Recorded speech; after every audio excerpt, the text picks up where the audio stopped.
everybody, welcome back to PSGL. George Morgan here, your commentator, alongside me, TK, who is going to be rounding off the season with me.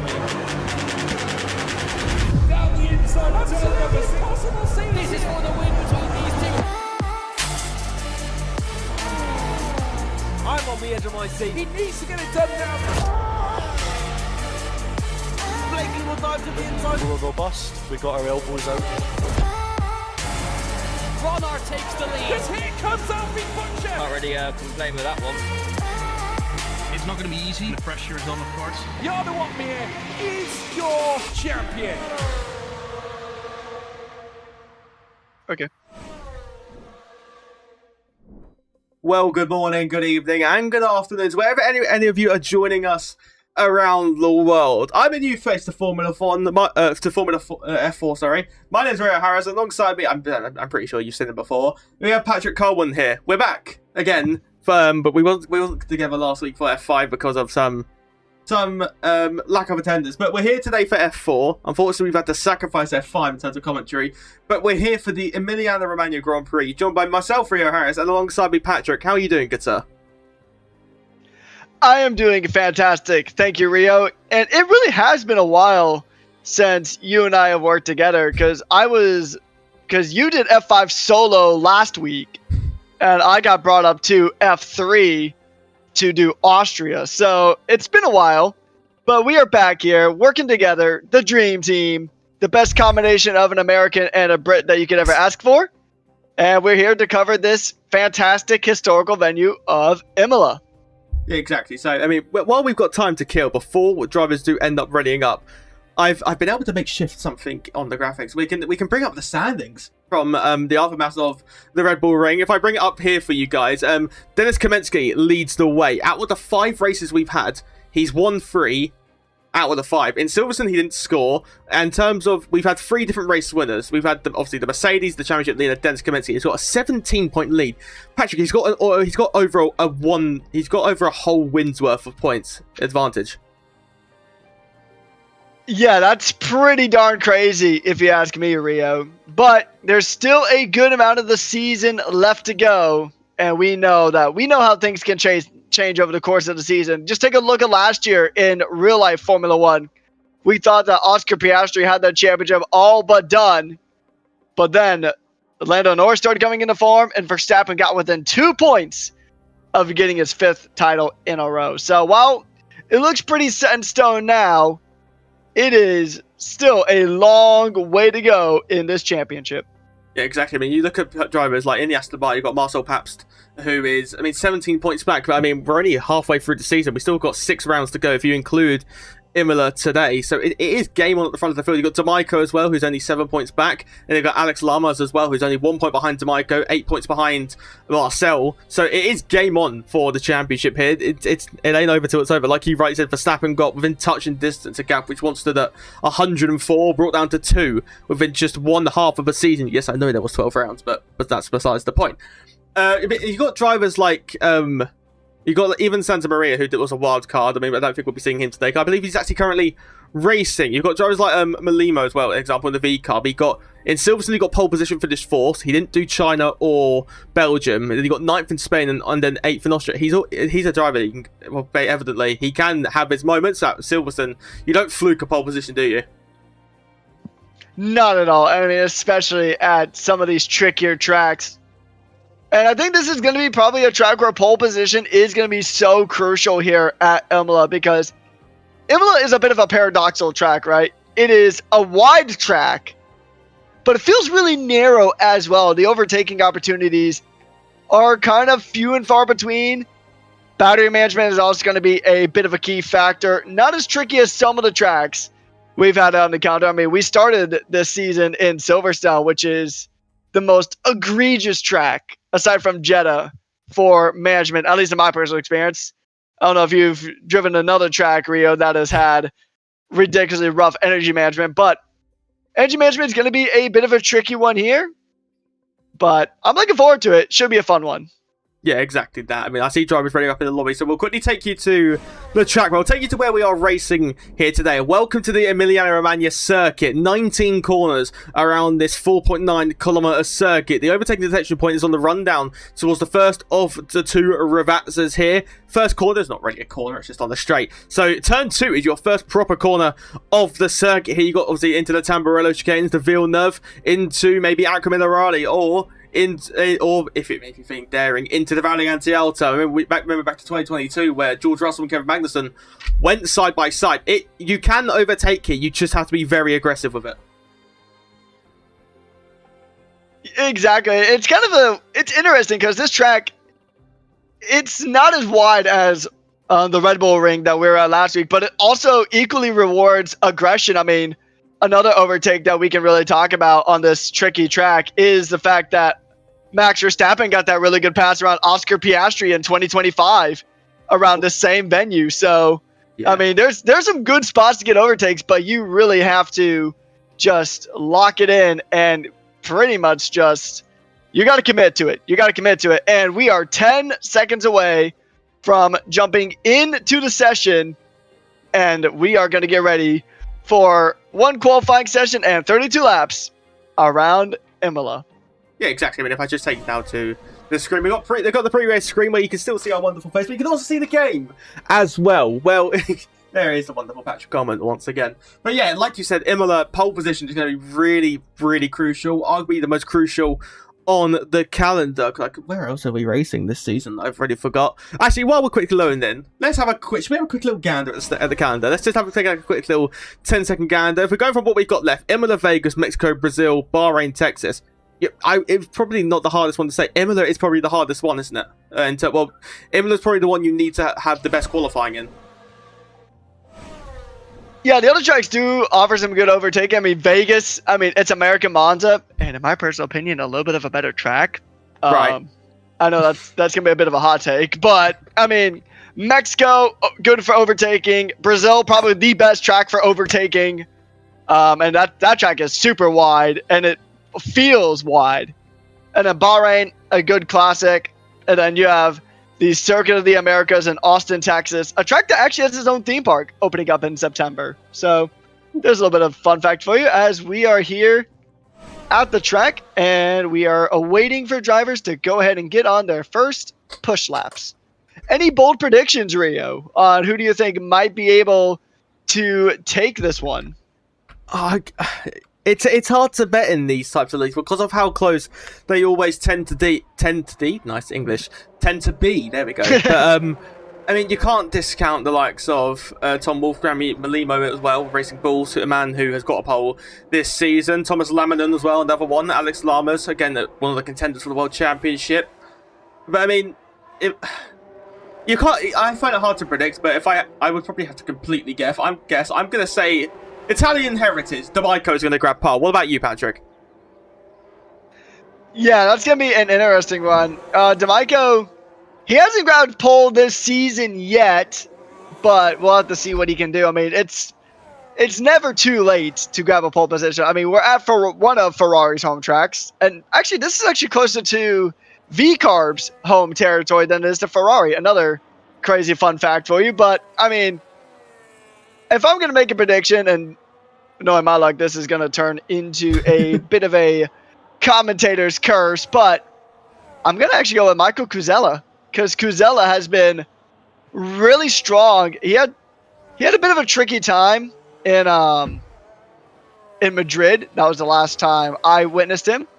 Had a bit of a tricky time, but he still managed to pull off third with the fastest lap around Madrid. And Madrid is a pretty tough track as well, so that's going to be my pick.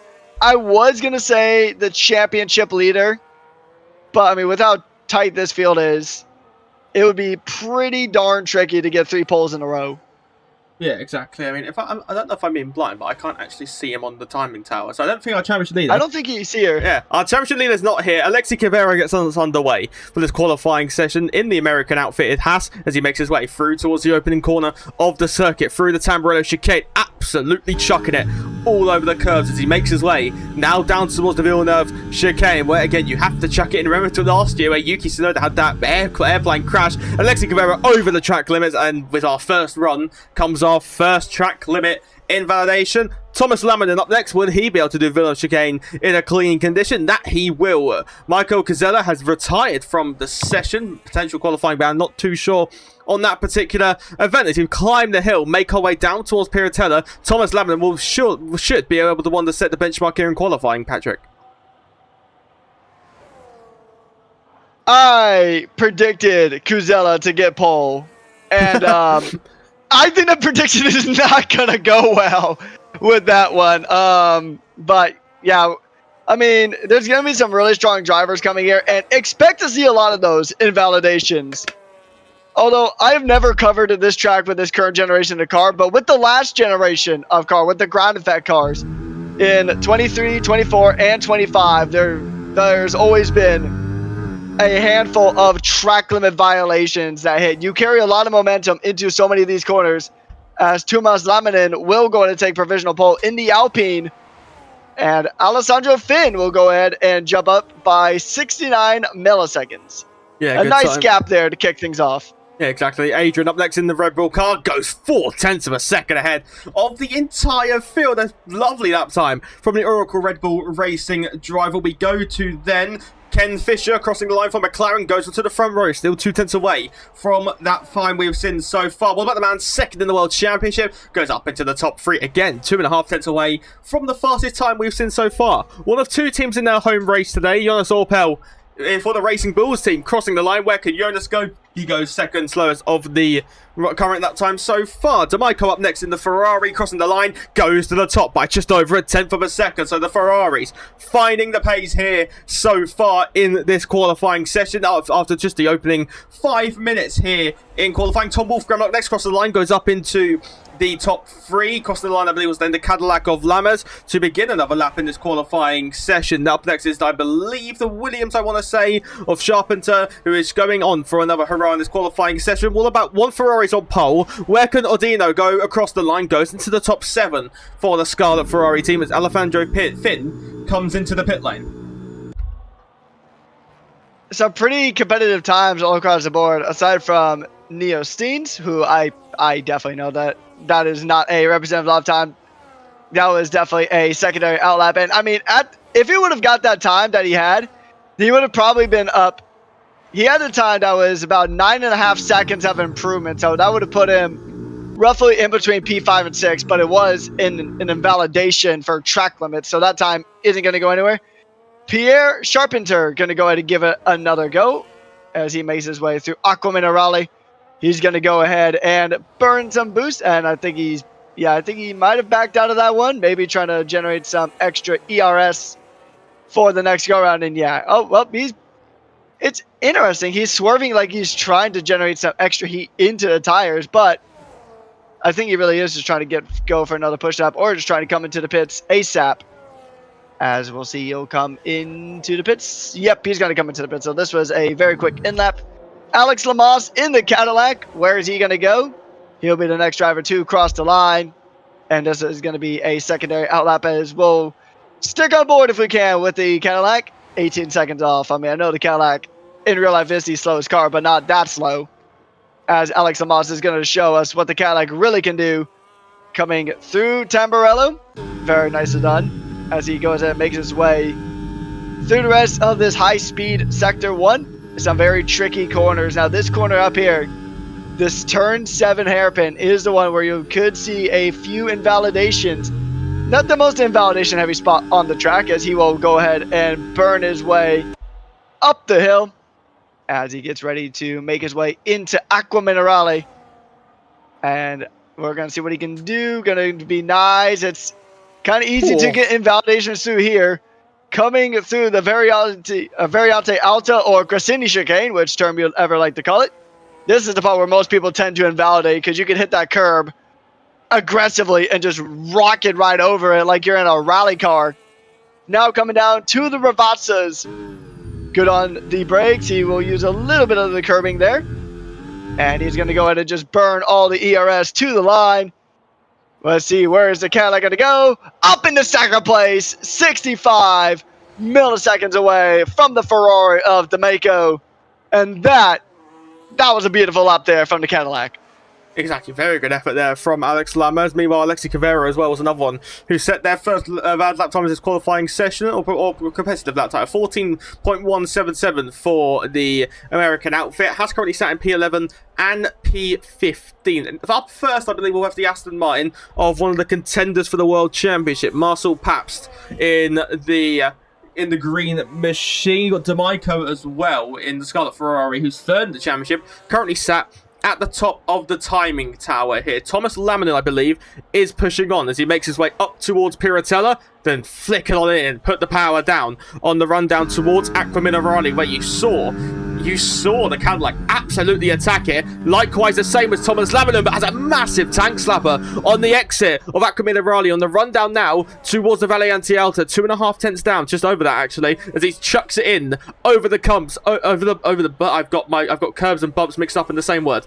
Over the curbs and over the bumps on the run down now towards the two Ravazzas here. You have to flick it on in through Ravazza 1 and then through Ravazza 2, foot to the floor towards the line. Where can Thomas Laminin put his Alpine? Nowhere, because he is going to run into the pit lane. What about the Red Bull? Adrian Andrusov coming across the line. Where can he go? He goes to provisional pole position by just 300ths of a second, and it's now over to the rest to challenge it here in this qualifying session. Jonas has just begun another lap here in Imola. We look to see who else could be potentially finishing their lap times. Maybe Ken making his way towards the end of the first middle sector, making his way towards Piratella. He is now maybe the Cadillacs, I want to say. Maybe Pascal Gill is actually making his way towards the end of the lap. No, it's not, it's a Haas of it's the Haas is already sat in P15 on the outlap as well. To the Aston Martins then of Marcel. Marcel is finding time. The man fighting for World Championship glory. Foot to the floor. Towards the line we go. He was a 10th up, but he has opted to peel out of it and will run into the pit lane. I was going to say, call the man Fernando Alonso, because he's putting that Aston Martin in places that has no right to be in. Although equal performance does make things very nice, and we're seeing that these drivers are getting everything on pure speed and pure talent alone. I'm watching Jonas Orpel in one of the hometown hero cars, the Visa Cash App Racing Bull machine, formerly known as AlphaTauri, Toro Rosso, and the original team name of Minardi. Gonna bring it across the line. We'll see if there's gonna be an improvement there from the V-Carb. He'll make his way to the line. It is an improvement of half a second. He'll jump up halfway through the order. He is up into P9. What about the Alpine? The Alpine of Pierre Charpentier. Going to go ahead and begin his lap. He's going to look for a time on the board. The only driver currently without a time on the board. Neil Steins make his way to the line. He's got a 5-second improvement. It's more than that. It's 9.5 seconds. He will split Pascal Gill and Marcel Pabst. And that will be a good lap time from the Audi. And then Zawade is going to go ahead and jump up into 10th in the Haas machine. And Pierre Charpentier, we'll see what he can do. We'll see where he is sitting. Just under 50 seconds for that second sector. So we are seeing some pretty good pace here from the Williams. And the lone Williams on the track. Going to muster every bit of willpower that machine can muster. As he makes his way to the line. Where's he going to go? It's going to be up into 5th. A 1:13.904. Just under 2.5 tenths away from pole. Yeah, D'Amico's just peeled into the pit lane. What about his teammate coming over the line? We go as Adino goes only up into 15th position there. Half a second away from the ultimate goal here in this qualifying session. So far, Malimo runs into the pit lane. Both Racing Bulls actually run into the pit lane. Through the Valiante Alta goes Spezzi, making his way towards the line. Alessandro Finn might be pushing on, but coming towards the pit lane again. Another one who will get a final hurrah in this qualifying session to chuck on another set of boots. We will watch the Audi of Spezzi as he makes his way around the final corner and foot to the floor. He will complete this one. So where can the Audi go? Can he join his teammate up there? He can go up into 12th, 9 milliseconds away, and exactly the same time as the Haas ahead. Yeah, that's actually what I was just reacting to, that we have a tied time for 11th. So Wade will he will get that position ahead because he set the lap time first, as is the rule. But can we just appreciate the fact here, Rio, that our top 5 drivers are within a 10th of a second. Malimo only 6 thousandths of a second away from pole position. This is a very tight qualifying, and as this track gets more and more rubbered in, I have a feeling that we will see more quickness, more speed, and more times within a second of pole. Pascal Gill was making his way through, but he has invalidated. So we'll see now who can go and improve. Alexi is going to go ahead and try to improve. In the Haas, Alexi Cavero trying to see what he can do. Currently sitting in 9th right now on the qualifying table. He will burn a lot coming into turn 6, now coming into 7. And he has not found improvement, so he might have backed out of this lap. And no, he's going to continue, but he did lose about a second and a half. So this lap time is probably not going to be improvement, I would say. And this one's probably going to be an in lap, as a lot of drivers are getting ready to bolt on that fresh set of rubber. And yeah, that's an invalidation from Alexi. So I think everybody now is going to try to make their way to the pits as fast as they can to bolt on those tires and get ready for a final mad dash here for the last stage of qualifying.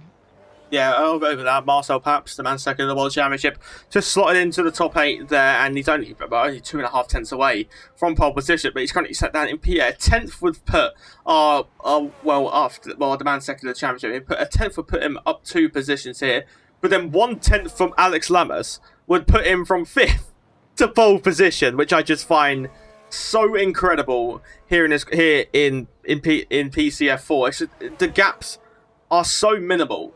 It is proved one slight error could cost you 5 places. It's how close it is, as Ken Fisher is our first driver onto the circuit here, this time for the McLaren team. The Scarlet Ferrari is going to be the second one out on the circuit, which Ferrari is going to be Adino Tux in 17th position. One driver hasn't set a time, and that's the driver who has retired from the session. Patrick's prediction for pole position, I don't think it's going to come true. But so we've got Ken Fisher, we've then got Adino, then we have the Audi of Neo Steins, and then we have the Oracle Red Bull driver of the man who is currently on provisional pole, Adrian Andrusov. Then we have the Racing Bulls, I want to say, of Jonas Orpel. Then we have the Alpine, then we have the Williams, sorry, I don't know why I said Alpine, of Pierre Charpentier, and then the other Racing Bulls of Malimo. So it is game on here for pole position. If you're like Ken Fisher, do you do a double outlap? You've got 2.6 laps of fuel in the car. I don't know how much time you gain when you burn, say, an extra lap of fuel, but my guess is he might just absolutely chuck it on here. We've got currently 4 drivers who are still... We've got currently now, I believe, 2 drivers who are yet to exit the garage. Obviously, it's also that some are making way down the pit road. It's just the Aston Martin, I want to say, of the man of Marcel, and then the Mercedes of Michael Cazella, who is obviously not going to be exited. Michael is now the only car who is not on pit road. Round the final corner we go with Fisher then in the Papaya McLaren. Time to find in this final hurrah here in qualifying.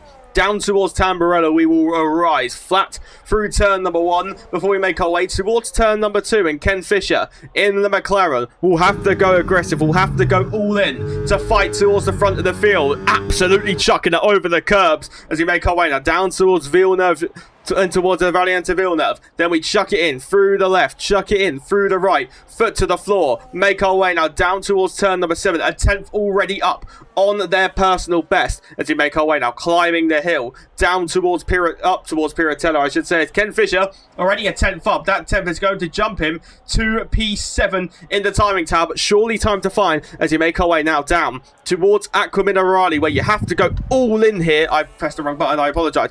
Go all in here towards now the Valiante Alto. We will rise. The other Aston Martin does get out of the way. 1.6 tenths up for the McLaren as we make our way now down in towards the 2 Rivazes. drivers. The first of these final runs to go here in qualifying. Here in the Emilia-Romagna Grand Prix, you have to go all in. Qualifying so important in these regulations, especially at a track like this, as we put the foot to the floor, come across the line, and the Papaya McLaren, where will they go in the timing order, going to the top 4 here in Imola. Next up is going to be, I believe, the Audi of Steins, as he makes his way across the line. Where can Neo Steins go in the Audi? Jumps up into 8th position here. The man currently on provisional pole, did a double outlap, is going to go on again for one final hurrah in this qualifying session here. We look behind because Marcel is the only driver yet to begin their lap time. They will now begin their lap time. Pierre up next, improving by 32 milliseconds across the line, can go up to 7th position here. Over we go with Malimo, who's backed out. Malimo's boxed out. Jonas over the line, didn't improve, is pushing on again. Likewise, we see D'Amico improving by minuscule margins as he makes his way through the Variante Alta, as Pascal Gil goes to the top of the timing page for the Cadillac by 16 milliseconds. He finds himself at the top of the time page. Alexi Cavero up next for Haas, goes into the top 4. We watch the other Haas coming across the line. Where can he go? He stays in 13th. Alex Lamas doesn't find an improvement as well. We then watch to Adrian, who is invalidated on their lap time. But D'Amico as well. D'Amico did not find an improvement here. Thomas Laminum, I believe, up next was running to the pit lane. Thomas Laminum, in frustration, slamming the barrier. Tom Wolfram up next, round the final corner, and foot to the floor. The Aston Martins invalidated. They will not improve either as well. We looked in behind to try and see maybe Neo Steins in the Audi. The Audi not improving as well. What about Adrian then? Another one who has invalidated on their lap time. Everyone falling at the final hurrah here. Same as Marcel Paps, second in the championship. Will start P12 on the grid at best here in Imola.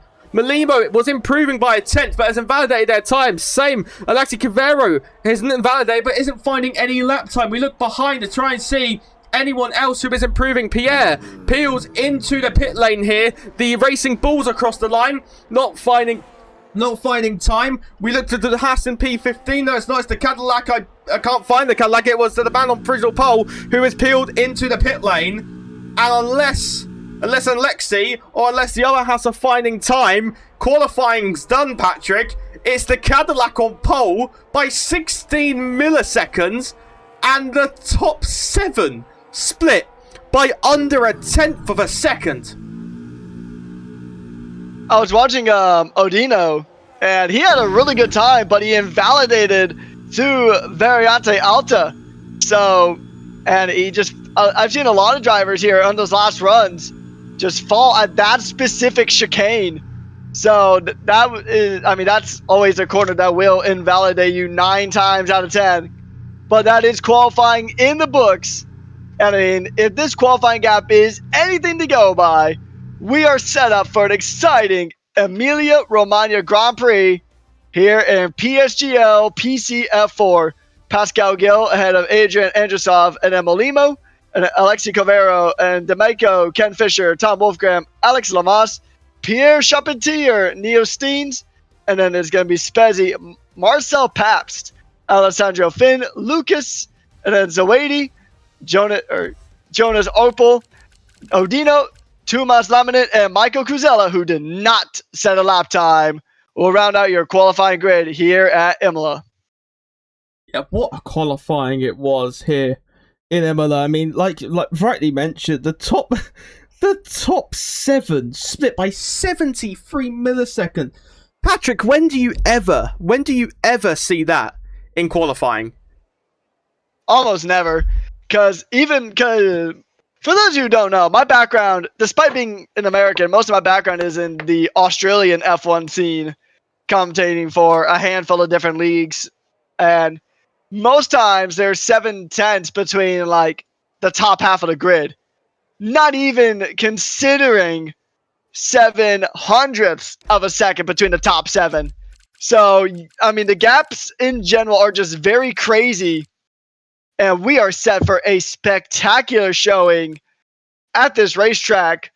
I'll be curious about the strategy. I think the one stop is probably going to be what everybody is going to try to go for, to see if that really comes to fruition here. So I'm going to be really keen on seeing the strategy for this one. Because I feel like strategy is going to be one of the biggest key elements of this race here, Rio. Yeah, exactly that. I mean, the pit lane is so long. I think you lose around 27 seconds in this pit lane. So if you can, avoid the two-stop at all costs here. Looking at race director just quickly, there is a couple hard tyres. It is a split between medium and hard tyres. Majority on, it's a majority decision of medium tyres. You've got the Ferrari of Adino on the hard tyres, Zuaid in the Haas on the hards, and you have Spezzi, Alex Lammers, Tom Wolfgang, Ken Fisher as well on the hard tyres, Adrian Andrusov as well, the man currently on the front row alongside the Spanish driver of Pascal Gil on the hard tyres. It's split strategies on the front row, and then it is P3, 4, 5, and 6 on the medium of the medium compound tyres here, which, I mean, I guess it's smart because how the hard tyres last so long in Imola. It's always, well, I say in Imola, it lasts so long everywhere, doesn't it, Patrick? Yeah, exactly. We'll just have to see how it pans out, because strategy, especially on a track that's a bit tricky to pass, that's usually your main way of passing people is via the strategy. And yeah, strategy can really make or break your race, especially on this track. There's a few other tracks too it's very strategy heavy, and at least from my experience, tracks really fall into one of two categories: where you make most of the difference on pace, or where you make most of the difference on strategy. This falls more into that latter category. They're both equally important, don't get me wrong, but I mean, you can have all the pace in the world, but if you can't catch the car or can't pass the car in front, then, I mean, catching is one thing, passing is completely different. And by the time you get enough time to set up a move around this track, it just narrows up again. So you got to be real careful, but also really aggressive. It's weird. It's a weird paradox. Careful, aggressive, usually don't belong in the same sentence. But here at Imola, you got to find that perfect balance. Just like you got to find your car setup balance. As I think a lot of drivers are trying to get their setups ready. I'm not sure if we're actually having a lobby issue. I don't think that we are. I haven't seen in particular. I know Dennis Kamensky was actually trying to get into lobby, and he got stuck in connecting with online services limbo. So that's why we're not seeing him on the grid here tonight. That's a heartbreaking one. Yeah. I mean, EA is the servers. I mean, I love this game. It's fantastic. I have well over 1,000 hours on this game. However, your number one enemy on this game is usually going to be some server side shenanigans. And I think I don't know if we're waiting on anybody. There we go. And we have those 5 red lights coming up on the gantry. And here we go. It is lights out and away we go here at Imola. A good start there from Adrian Andrusov. But he is on the outside line. He did get the launch that he needed. He will jump ahead of the Cadillac. The Red Bull taking the lead on the run down to Tamburello. Everybody makes it through Tamburello nice and neat. And now we're going to see if we can continue this for the rest of the lap. Coming on through now as we try to make our way now. Coming into Tosa. That turn 7 hairpin. A very tricky one. We all make it through. Everybody keeps their car intact. Zawade gets ahead of Odino as there's a little bit of contact towards the back. Pascal Gil will continue to try to apply the pressure to try to retake the position in the Red Bull, or in the Cadillac, excuse me, onto the Red Bull as they go through Aqua Minerale now. Coming down to Variante Alta. And if we're going to see any track limit warnings, it's probably going to be through here. We get through all clean now, and we are making our way now down to the Twin Ravazzas. And Adrian Andrusov, a driver who just missed out by 16 milliseconds on pole position, will take the race lead on lap 1 out of 32. Yeah, now to make our way down towards Tamburello. Pascal Gil in the Cadillac looking to get back to where he started this Grand Prix. To make our way now down towards turn 1. Side by side we look for the lead of the Grand Prix. The top 3, they all stay in snake formation here as we apply the power on the exit of Tamburello. Now down towards Villeneuve. The Cadillacs are thinking of going defensive. Malimo tries to find a way past the pole sitters. You make our way now down towards the hairpin at turn number 7 here at the rear of the field. Mercedes and Ferrari dueling away for the podium. D'Amico diving on the inside of Malimo here, and the man who at the start of qualifying looked favourite to take pole position is now signing himself, fighting to get onto the podium here. But now as we make our way down towards Aqua Minerale, Adrian Andrusov leads from Pascal Gilles. We go on the exit of the corner. Look how close it is. They all say so well to stay within one another. For the lead of the Grand Prix down towards the Variante Alta, Gilles is trying to find a way past the Red Bull driver as we apply the power on the exit. Make our way down towards the twin Ravazzas, and then on the slipstream goes the Cadillac, gaining in the slipstream, going to the inside line for the lead of the Grand Prix. Through goes the Cadillac, moving past and back to where he started this Grand Prix. But is it roles reverse? Can now Adrian Andrusov try and get the move done as Neo Steins is losing positions down to P16 in this race? Adrian draining that battery all the way down towards nil, but on this occasion the Red Bull not close enough to do anything. Further behind, Alexi Cavero looking to make the move on the twin Ferrari powered car as we make our way now down towards the Villeneuve chicane. On this occasion though, nothing doing there.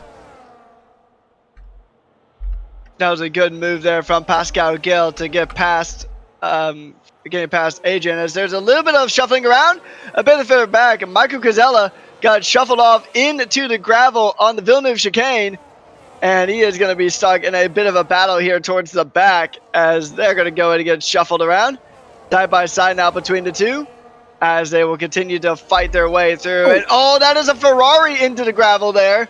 Odino Tux having a bit of a moment, the VLS driver having a tricky day in the office in the Ferrari. Moving a bit back up towards the field, Pierre Charpentier trying to catch up to the ETA driver of Tom Wolfgram. And we'll see what he can gain here a bit even further up. Molimo already on the gearbox of Adrian Andrusov. He's going to go in and continue to push now. He's going to go in and try to utilize every ounce of that Ford Racing Red Bull powertrains machine to really try to catch up to another Red Bull Ford powertrains machine of Adrian Andrusov, who's still trying to chase Pascal Gil as they make their way now down to the Villeneuve chicane. A few fights happening a bit further back. Pascal Gil still leading this race. It does have Adrian Andrusov still closing in the gap pretty nicely. Are coming through Tosa, as now he's going to go ahead and just try to fire it on through. As Adrian now trying to go ahead. He's got a lot more battery than the Cadillac up front, and they're going to burn it down to Aqua Minerale. You don't see moves made here too often outside of multi-class racing. You won't see one here either at this stage. To finish first you must finish. So we're going to see a lot of these drivers not really take a bunch of these unnecessary risks, and they're going to get some good positions later on by keeping their car in one piece. Yeah, exactly that. I mean, Adrian now trying to put the pressure back on towards the twin Ravazzas as we go through Ravazza 1 and then make our way through Ravazza 2 and foot to the floor to make our way now down towards Tamburello for the 5th time of 32 times in this Grand Prix. The slipstream not being used by Adrian Andrusov, but then now being used as the racing line is then offered to the pair of them, and the Red Bull is gaining in the slipstream. But you hear the lift and coast from the engine, not wanting to duel here, and further behind, second in the championship, going through into 11th position. But there is 2 breaks in the train here as straight off goes Lucas in the Red Bull, completely skitting over the gravel, and well, front wing damage as well for the Red Bull, and that's going to see Lucas in the Red Bull drop down to last in this race. So one Red Bull 19th, one Red Bull 2nd in this Grand Prix. Further up the road though, Malimo seems to have some good race pace, doesn't he, Patrick? Staying so close to the rear of Andrusov for so long in the course of this Grand Prix on lap 5 of 32 here. The dirt, yeah, ever since these regulations became a thing that we could drive, we haven't really noticed the dirt yet because of just how nice the cars, in my personal opinion, feel to drive here. 2 separate trains going from, first one going from P1 down to P10, then P11 down to P18, and then Lucas is in an absolute world of his own. Anyway, down towards the two Rabats as we go. Malimo gaining in the slipstream once again. Will the red Racing Bulls contact into the grass? Goes to Racing Bulls and collects the Red Bull. Adrian Andrasov moves late past the Racing Bulls. They came together, and it was bound to happen. Into the pits comes Adrian, and the man who started on the front row comes into pit road, and his Grand Prix. But it comes to an end in a sharp eye to the entry of the Rabats as Malimo and Marcel run side by side, and Red Bull's Grand Prix has gone from looking decent to looking in a horror show. They were second and I believe 11th at the start of lap 5. At the end of it, they're 18th and 19th. The wings got clipped there from the Red Bulls, and that is unfortunate because you can even just see that I was on board with Malimo when that happened, and you could just see, I mean, there was just not too much he could really do.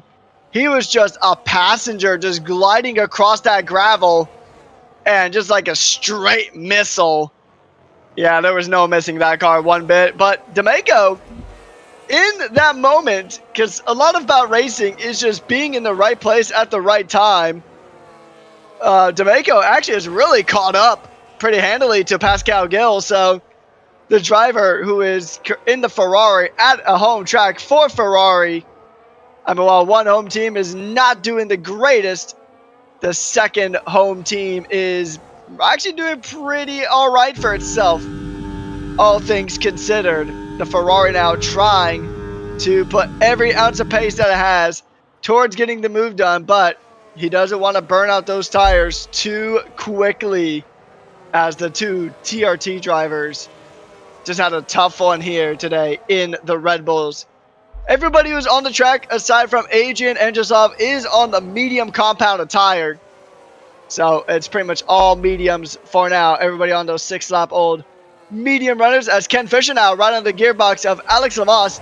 We were talking about Red Bull having a pretty solid day here in Imola. Look at the Cadillacs. They're first and fourth at the moment. So a pretty decent day for them. But D'Amico already right on the back of Pascal Gill.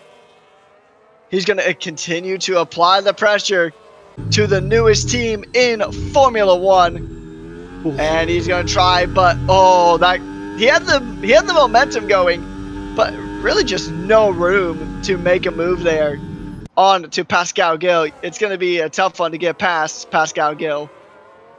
Yeah, exactly that. I mean, I was just looking at the batteries on this straight last lap. D'Amico is doing so well with his battery, and it might pay dividend here as the Scarlet Ferrari on Ferrari's home turf goes to the inside line, flat through one, towards the Tamburello chicane for the lead of the Grand Prix. Ferrari prance their way through to the lead of the Grand Prix. Bit of a wobbly chicane for D'Amico, going a little bit deep in the entry of two, but nonetheless holds on to the lead of the Grand Prix, and the man who was probably the favourite for pole after the first runs moves now into the lead, and it was like the doors just opened for him, where you saw the two Red Bull powered machines come together of Malimo and Adrian Andrasov there. It was just like the sea being split apart for the Ferrari, wasn't it?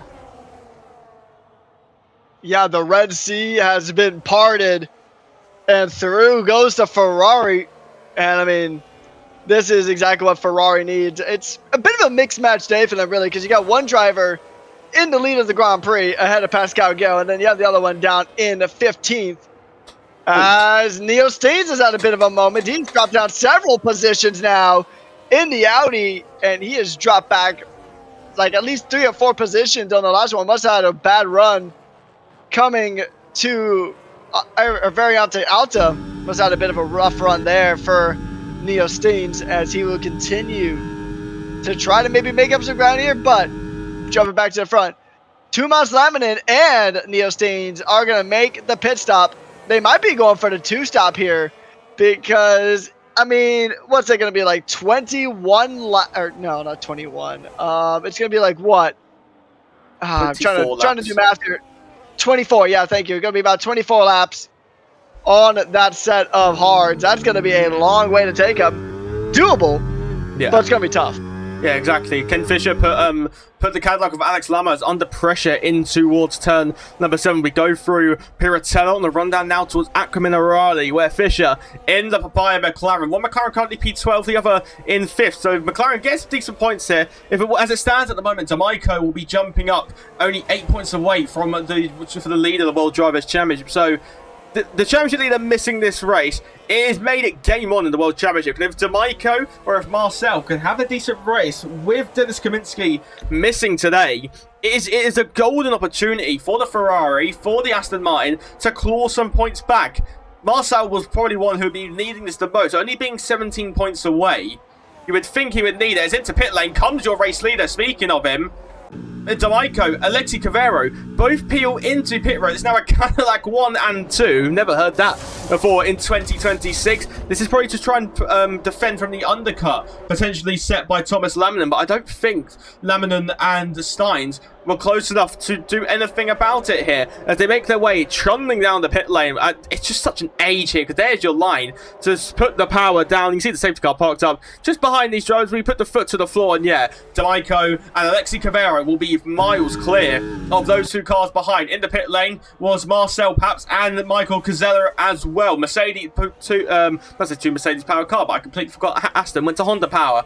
Towards the on-track lead of the Grand Prix, Cadillac running 1st and 2nd here. As it stands at the minute, Pascal Gil should get the preferred strategy of pitting first in. But Patrick, something that's surprising me is how early these drivers are coming in for a pit stop here in Imola. I think a lot of drivers are opting in either for a really long stint on the hards, and I'm going to be curious to see how that one pans out because, I mean, a 2-stop is viable around here, but like you said, a pit lane it's a very long pit lane, and that's a wiggle for Pascal Gil on the exit of that second Ravazza. And actually having your teammate be right behind you, that is probably one of the best things you could possibly have for you here. Unless you're fighting for the World Championship, like Rosberg and Hamilton, or in some cases Antonelli and Russell in 2026. But having your teammate as kind of that rear gunner, as your wingman, as your absolute brick wall behind you, that could really help out your case. I mean, they're both VLS drivers as well. So, I mean, that could really, really help them out as well, just in their team dynamic. Because you can back him up, and Steins is out. He is retired in the pits, so we have lost 2 drivers here in the Grand Prix. Zawade now into the pits, and we have lost 2 drivers, and we are down to 17. Half of your field on the mediums, the other half on the hard tires. As I believe everybody who hasn't pit yet is going to try to go for the 1-stopper here. So I'm going to make a prediction. Might not come to pass. Watch, I said they're all going to pit in now, but I'm going to say it's probably going to be around between laps 13 and 14 is when we're going to start seeing some of these guys make their stops here to try to go the rest of the way on the hard. Now we're going to see a little bit of a potential battle here. Pierre Charpentier trying to make a move. He's closing the gap, but he decides, you know what, I choose life today. And he will wait for a better opportunity to slingshot past the McLaren. Yeah, exactly that. I mean, the Cadillac's got very, very close there to one down towards the Villeneuve chicane. And yeah, like you mentioned, lap 12 is probably where the pit window will open for the 1-stop here. It's a hard one to discover because if it is the 2-stop, they've got a shift to put in if they are to catch up to these guys. I mean, if we go gap to leader between Pascal Gil and D'Amico, it's 22 seconds.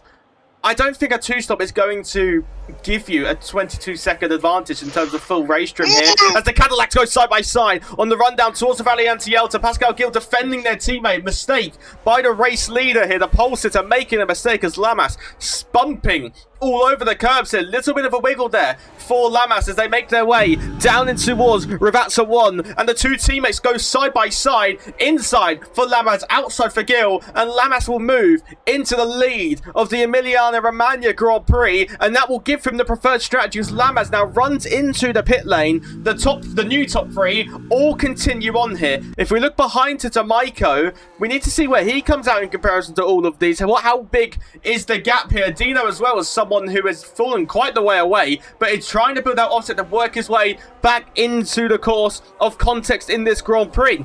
Downtrodden on the pit lane is Lamas here. We're watching D'Amico, your net race leader here. He's going to be quite the way ahead of the Cadillac, isn't he? If we make our way now, Tom Wolfgram actually has undercut Alex Lamas as well. 2 laps on those tyres. They have undercut as Adrian Andrusov makes it a double DNF for the Red Bull crew. That gap, though, between Lamas and D'Amico is over 5 seconds. Yeah, so the two-stopper's really coming into play here. And the one thing that led Pascal Gill to give the opportunity for his teammate to pass is he had a snap coming through Variante Alta. So he had a bit of a snap there, which did give the opportunity to the second Cadillac of Alex Lamas to get a move. But now, 3 out of the 4 drivers who have yet to pit in this Grand Prix all nose to tail, snaking their way through the Ravazza, and they're going to snake their way on into the pits. This should put D'Amico into the lead, given that Odino also pits, and he will. So D'Amico should be able to come back into the lead, but Ken Fisher now, he's already out of the pits. We'll see where the run goes here, but it is such a long pit lane, and that pit lane speed limit is a tricky one. So, yeah, actually, right about lap 14. So, I mean, they're going to have a bit of an offset here. For the lead, sorry to butt in. For the lead. Cavero! Side by side, sorry to butt in, Patrick. Alexi Cavero goes into the lead of the Emiliano Romagna Grand Prix. I saw him on board was the Hasby was draining the battery pack, and Cavero moves into the lead of the Emiliano Romagna Grand Prix. And some context behind this, I've commentated at least 10 races of Alexi, and he's never won.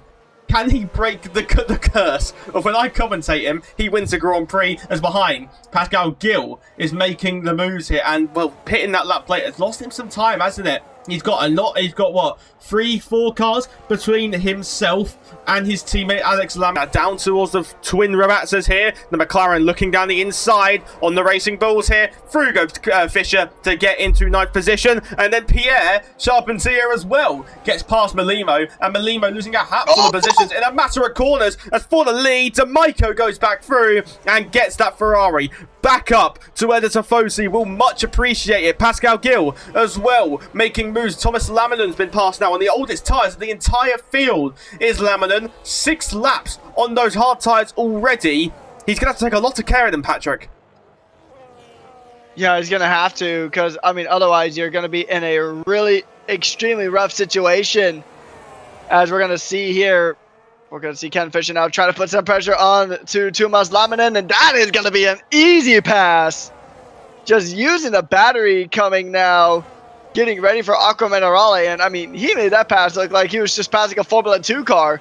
No contest there from Thomas Laminen, and that will be a position gain. Alex Amasto on the back of Spezzi in the Audi, and Tom Wolfgram going to be another driver picking up a track limit penalty.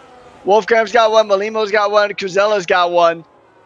I think Adrian had one as well, but he retired from the race, so it won't show. But as it sits right now, these drivers are going to have some good pace, and it might be a bit of a pass and repass here, because you do have a very, very, very long straight here, but D'Amico is actually pulling away now from Alexi Cavero on that massive straight on the run to Tamburello. And the Ferrari driver now starting to build a bit of a gap here, as he will want to run away. Speaking of Malimo, a bit further back, Malimo trying to break into the top 10. Thomas Laminen has really just not had the pace on this stint on the hard tires, excuse me. He's just not quite at the pace, and yep, sure enough, the Cadillac and the Audi side by side. Alex Lamas and Spezzi giving it a go. Who's going to come out on top? And it's going to be the Cadillac making it. Good move. Brilliant move there from Alex Lamas in the Cadillac to get through into 4th position. Went a rally outside of turn number 7 and then made the move in towards in towards Piratella, and it was fully clear in towards Aqua Minerale. A lovely move from the Cadillac. 1 down, 3 to go in the context of winning this Grand Prix. Just a reminder for you, he has the youngest tyres of the top 4. Well, I say the top 4 of the top 6 here in the Emiliano Romagna Grand Prix, as Adino gets a 3-second time penalty 4 track limits here as we make our way now down towards Tamburello, where once again Alex Lammers will look to attack, will look to pounce. The Cadillac, the American outfit, gaining in the slipstream all the while, but on this occasion will not be close enough, Patrick. Not quite. I mean, he's still going to get to move a bit later, and Spezzi now gets a 3-second time penalty for track limit violations. So quite a few of these drivers are just grabbing these track limit violations. I mean, it is a track where it's very common to see these track limit violations, as we are officially, as crazy as it sounds, we're officially in the second half of the race here at Imola. And it is going to be Alex Lamas now trying to get past Tom Wolfgram, trying to make his way through, coming now to Acqua Minerale once again. Going to close in. And it's going to accordion back out. Bit of a wiggle there from the Cadillac. Both of the Cadillacs have looked a bit unstable in the rear. And maybe it's their setup choice, but they just seem extremely twitchy on corner exit where there's a altitude change or a elevation change. That's the word I was looking for. As Alex Lamas now is going to try once again. If he can get a good exit out of second Ravazza, he will have so much opportunity to make a good pass on to the Aston Martin. He doesn't have a lot of battery though, but he is going to go ahead and burn it. He's going to drop it a little bit. Going to wait. Is he going to send it here into Zambrello? No, he just a better chance to get that move done. And it looks like Tom Wolfgram might have had a bit of a snap there. So these guys are still fighting all that. While Spezzi's right behind the Audi looking for one-way looking. But there has been end plate damage, and even more drama. Thomas Luminen is stuck on track. Yeah, I don't really know what happened. I just saw the Alpine spun around. He was stopped in the middle of the circuit. Maybe it was contact with Pierre Charpentier or maybe Malimo. I'm not too sure what happened there. Have a look at Malimo if he's got any front wing damage. Nothing on that Racing Bulls. Did improve in that first sector, actually, so maybe it wasn't him that was involved in the context of this spin for Thomas Laminen, but I'm sure that will soon to be our 4th retiree of this Grand Prix, because, I mean, with no safety cars, you're not really going to find a way back into this Grand Prix unless the whole field crashes. But as we make our way now down towards the 2 Ravazzas here, Alex Lamas looking again hot on the rear. As we look behind Pascal Gil, absolutely ushering Paps through the corner as we apply the power, make our way out down towards Tamburello as we look for Alex Lamas again, trying to attack Tom Wolfgram, gaining in the slipstream, gaining all the while, going to the outside line, and for the podium positions here, dipping wheels into the grass. Alex Lamas won't be able to make the move. Side by side into the gravel goes Fisher in the McLaren off into the gravel. Charpentier will say thank you very much. He might get 1, he might get 2. So Charpentier moves into 7th position here. Fisher and Malimo did do battle as Lamas, rightly expected, does retire in the pit lane for the podium positions. Lamas and Wolfgram, Jewel and Dice, and Wolfgram concedes the position. Lamas down up into 3rd position, sorry. Now Spezzi as well will want to try and get past the Aston Martin into Acqua Minerale. You've got to be brave if you want to do it there, but on this occasion, nothing doing. It's Alex Lamas now leading the charge to try and catch up to the rear, but 5 seconds, Patrick, has he got the time to do it? Oh, he's got a chance, because nothing's impossible side by side. Wow, we are seeing so much action at this track. They said, oh, is this not an optimal passing spot? Watch me. He tried it. The Williams gave it a good effort there. Pierre Charpentier, had a really good attempt at it. Spezzi now trying to catch the Cadillac. And, I mean, there's a chance that they can catch up, but I think right now, for Alex Lamas, he might just try to hold on to the podium spot, but that's going to be tricky. Easier said than done, as Spezzi, the HLR driver in the Audi, is going to say howdy, and he's going to check out, or at least attempt to check out. Wants to put some gaps to Alex Lamas. He wants to send him straight back out of the podium.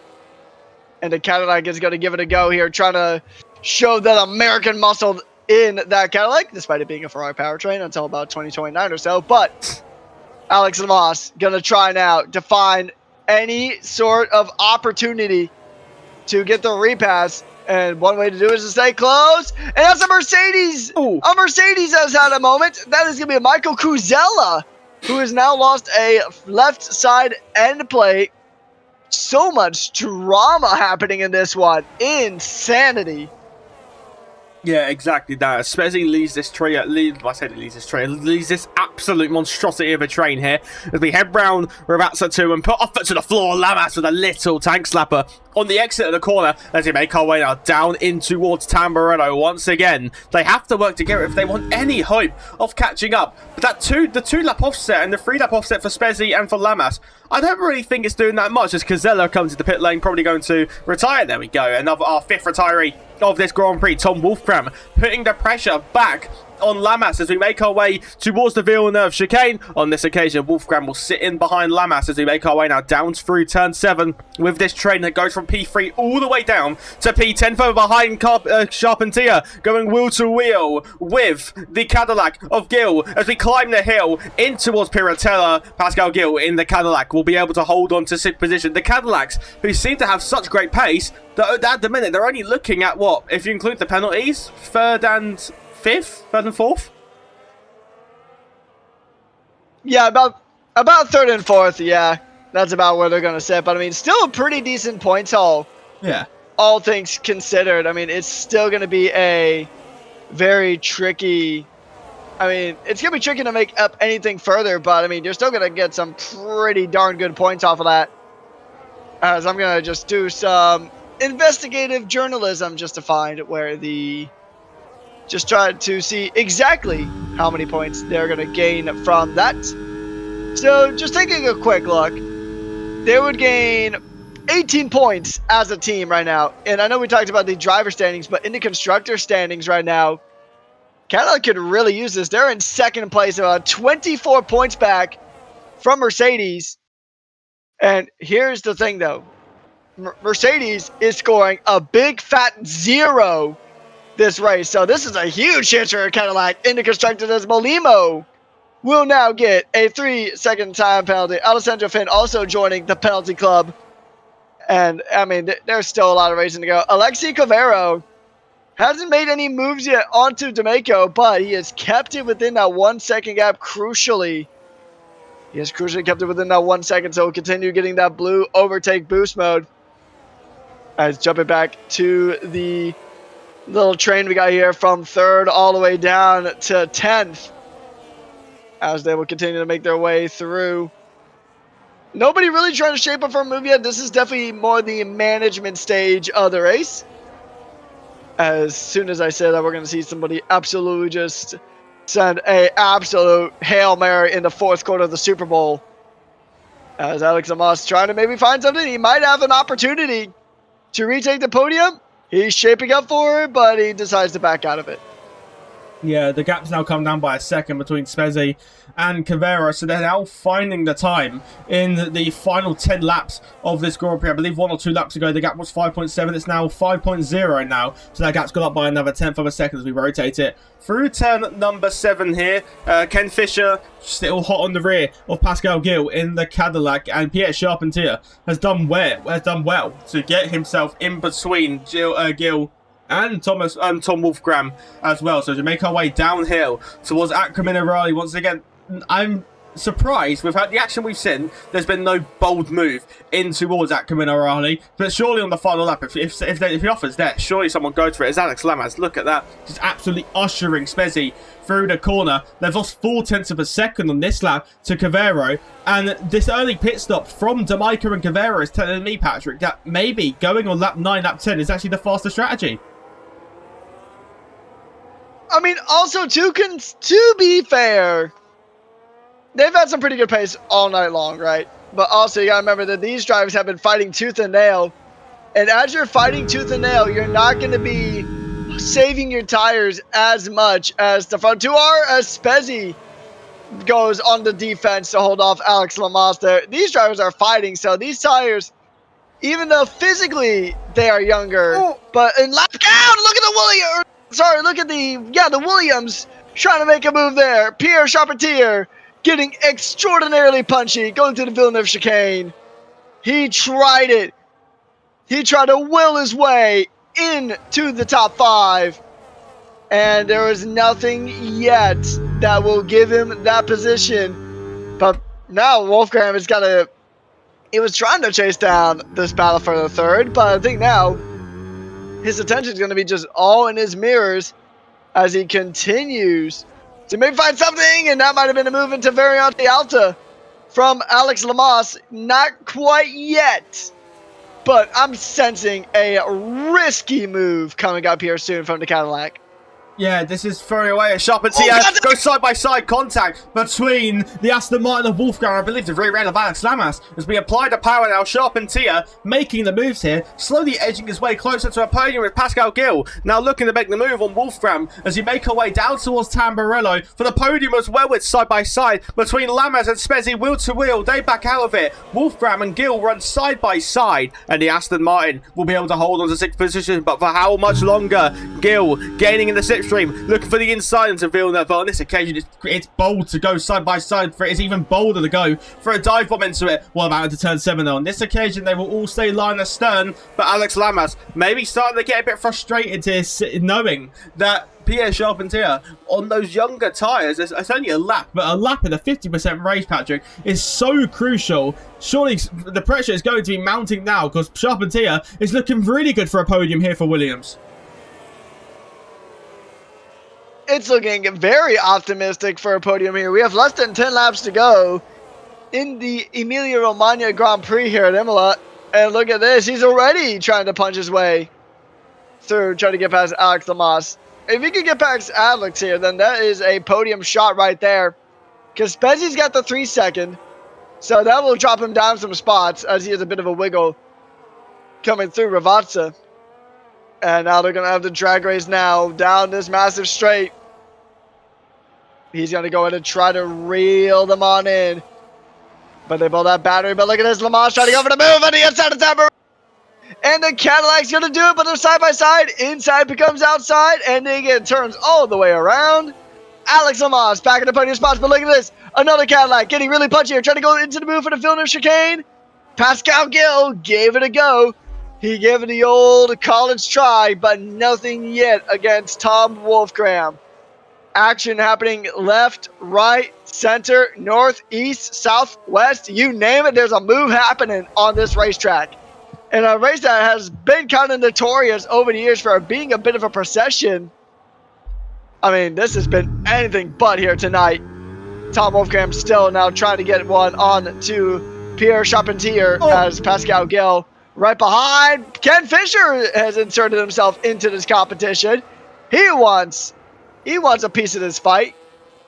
And he will give it a go, but once again, line to stern. Charpentier. Nothing just yet, but look at this. 2 for the pressure, 1. Big contact to the spin. Oh, that was a bit optimistic there from the Williams. And that's not. Oh, he's getting pushed way against the wall there as well. So drama happening here in the closing stages of this Grand Prix.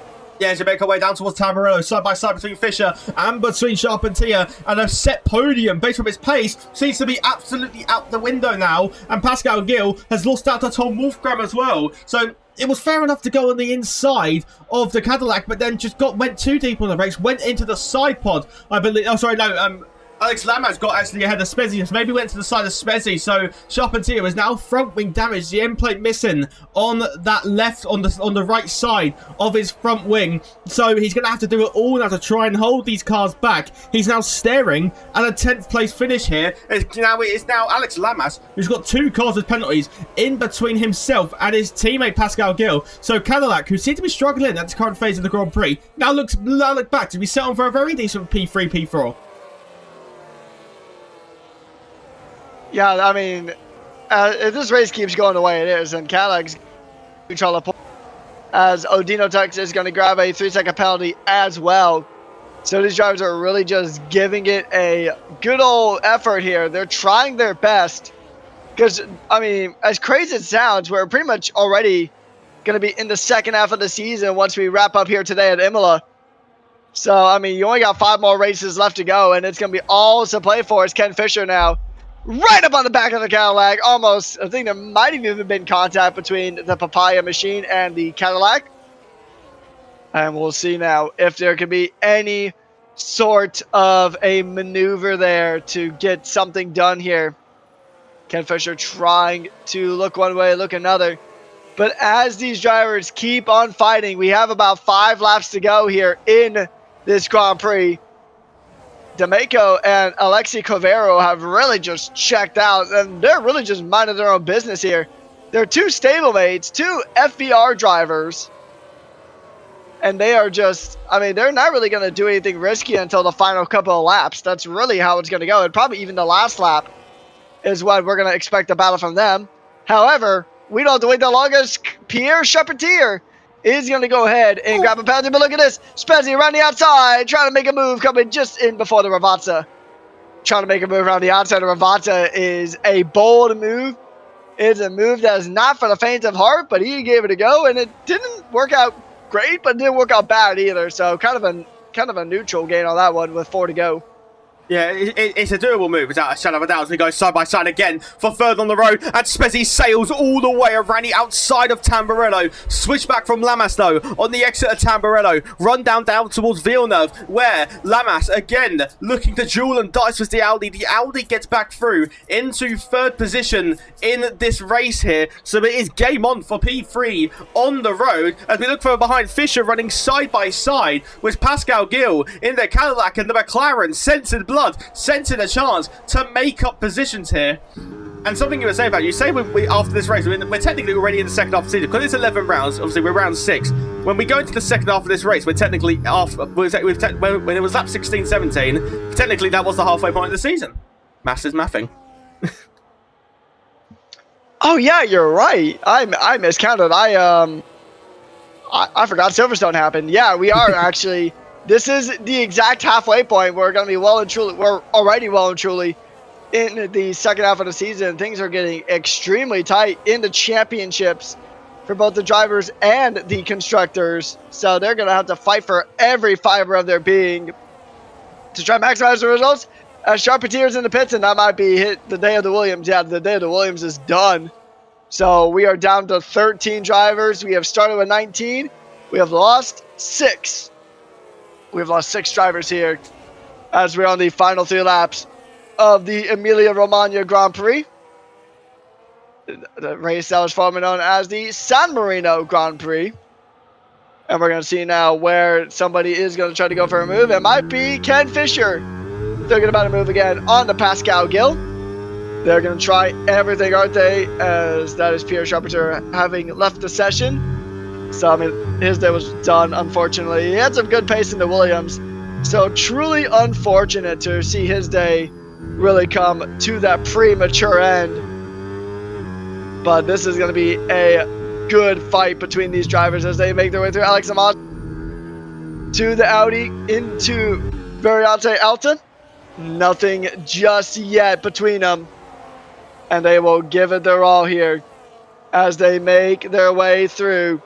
Getting ready to begin the penultimate lap. Our top 2 have already begun the penultimate lap here at the Grand Prix. And D'Amico's actually pulled out that 1 second gap. He has turned up the afterburners and he has decided to give it a go. And he will continue to push on here. Tom Wolfgram now catching up to the back of the Cadillac. He will look for anything here. Trying to spread the wings of the Aston Martin to maybe try to salvage something here. It is already going to be a 3 and 4 for Cadillac if they can continue to hold these positions, not lose so much time. And a tap between Alex Lamas and Spezzi. No real drama there, but a little bit of contact here just shows you how hard these drivers are racing here as we are approaching the final lap of the Grand Prix. And everything is really kicking off. Lamas now still trying to catch up. And still trying to get to the caddy, or the Audi caddy. I mean, 2 new teams, 2 similar colors. But here we go. And they're going to go ahead and make their way through as our front 2 are going to go ahead and get through the Ravazzas. We're going to go ahead and begin the final lap of the Emilia-Romagna Grand Prix. Yeah, Alex Lamas has got one final chance in towards Tamburello to take the win, to not take the win, to take the final podium position on the circuit here. The section being offered to the Cadillac, gaining in the section all the while of the Audi. Two new teams in Formula 1, two new greats in Formula 1 as we go towards Tamburello. The inside line for the Cadillac, diving on the inside line. The Audi wanting to fight this one around the outside. Switchback attempt, multiple attempts from Alex Lamas as we make our way now down towards Villeneuve chicane. Nothing doing on that occasion. Ken Fisher running wheel to wheel with Pascal Gill, and round goes Jonas Orpel as well in the racing bulls. Ken Fisher is able to get through into 6th position and is now staring at a P4 finish here. Can he now try and make the move on Tom Wolfgram? Run a little bit deep through turn number 7 here. D'Amico is finding so much pace on the final tour of this Emiliana Romagna Grand Prix. Tom Wolfgram coming alive on this 22nd lap of those tyres, the oldest tyres of this train. Obviously, the oldest tyres are your top 2 in the Grand Prix. As we make our way now down towards the Variante Alta. Alex Lamas looking for a move to the inside line,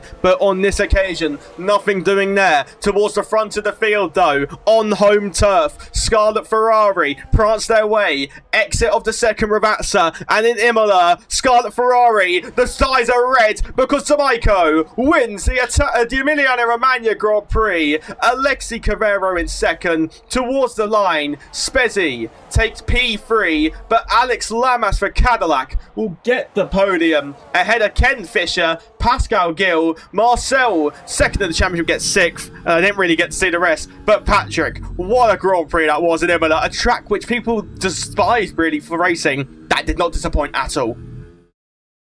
Oh, not even remotely. This track usually, like I said earlier, is a bit of a procession. But, I mean, here tonight, it was a battleground. I mean, anything but a procession, really. As now, it is going to be the podium ceremony here. And what a drive it has been for these drivers.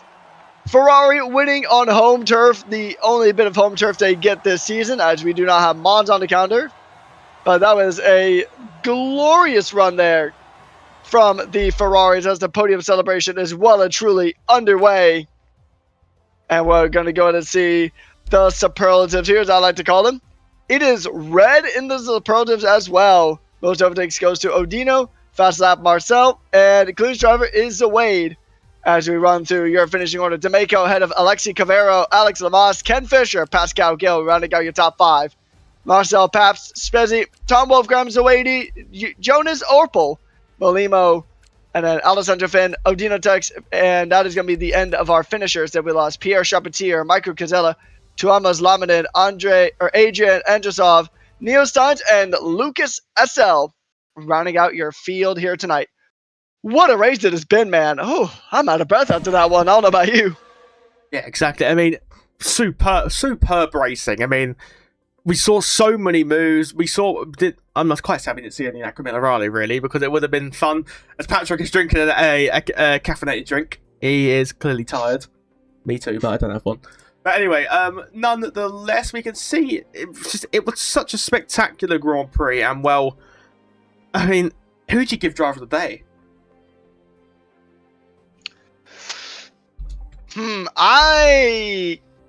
That's a tough one. The game gave it to Zawade. That's who the game gave it to. But I might just say Marcel Pabst, because he didn't have the greatest of qualifying, but he still made his way up quite a handful of positions and really just stayed out of trouble.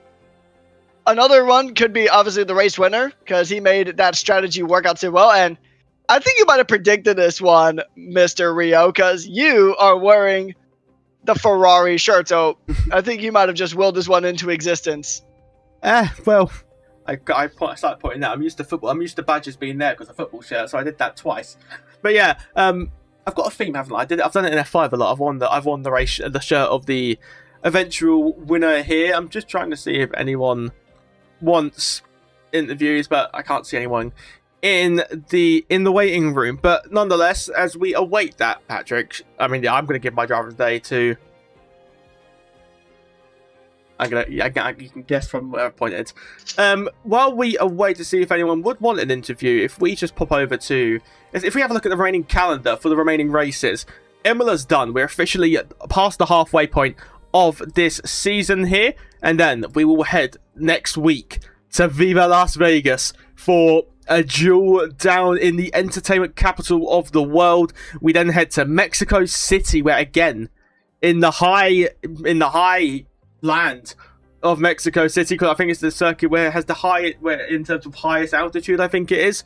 And then we head to Sao Paulo, like you rightfully said, probably the best circuit for racing that remains on the calendar. Then we head to the Middle East, where we head to Sakhir for the Bahrain Grand Prix, and then we finish in your home circuit, or in one of many circuits your country owns in Formula One. We head to the Lone Star State in Texas. How do you feel for that?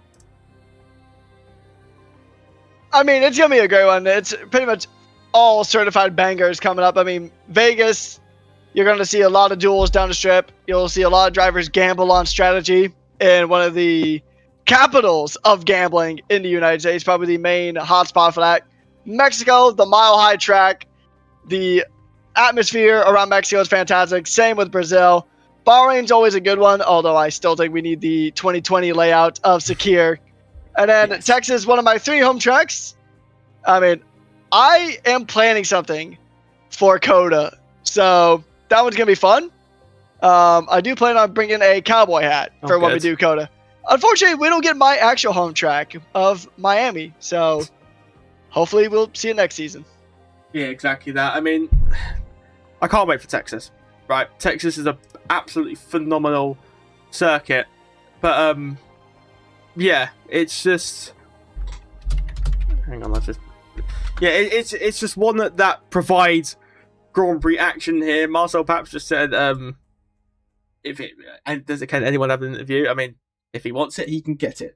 But yeah, if we'll give him like a 30 seconds or so, until we see how long if he does. But yeah, are you excited for Las Vegas next week?